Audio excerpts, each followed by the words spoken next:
و من باید قید نمایم که در اینجا پرزیدنت جمهوری تاجیکستان محترم امامعلی رحمان که جهتی عملی سازی که مقصدهای مذکور در دوام 10 سال اخیر و یا که از آن زیاده خصوصا شخصا نهایت کارهای زیادی را به انجام رسانیدند و البته در اینجا برابری هر یکی ما زحمت‌های زیاد کشیدند نهایت قابل قید است. جناب پرزیدنت، من باید قید نمایم که به آینده نگاه کرده ما خصوصا به تجربه گذشته خود اعتبار دهیم، خصوصا به آن فاصله هایی که در فعالیت ما وجود دارد، به آن مشکلات هایی که ما با آن امروز روبرو شده ایستاده ایم. البته به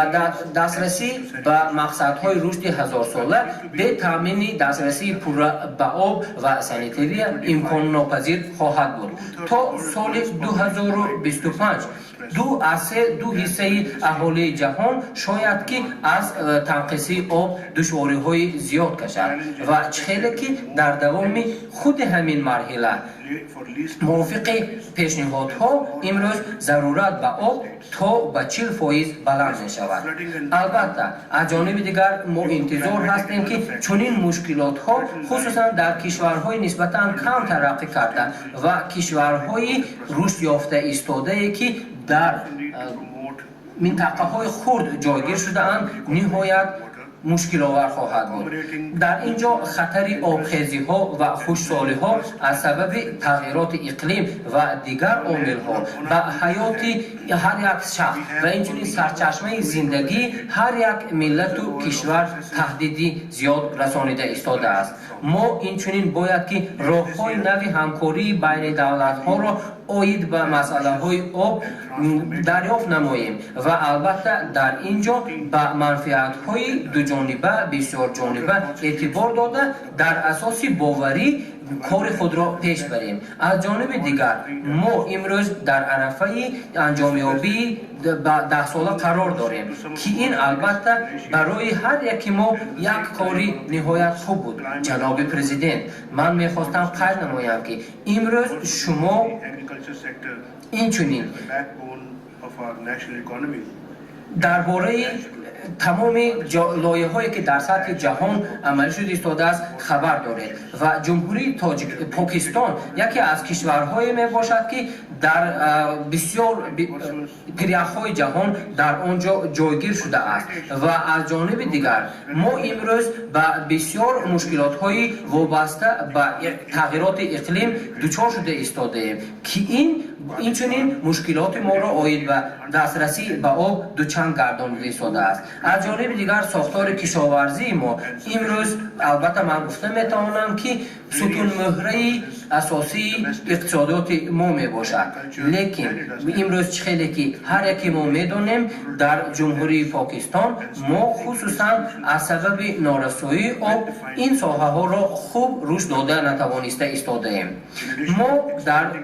سالهای اخیر جهت تامین دسترسی به آب تازه نوشاکی کارهای زیادی را به انجام رساندیم که مقصد آنها پیش از همه دسترسی به مقصدهای رشد 1000 ساله بود. از جانب دیگر آید به مسئله سانیتری من گفته میتوانم که دسترسی های ما نه آنقدر بزرگ است و ما البته امروز از سبب آن که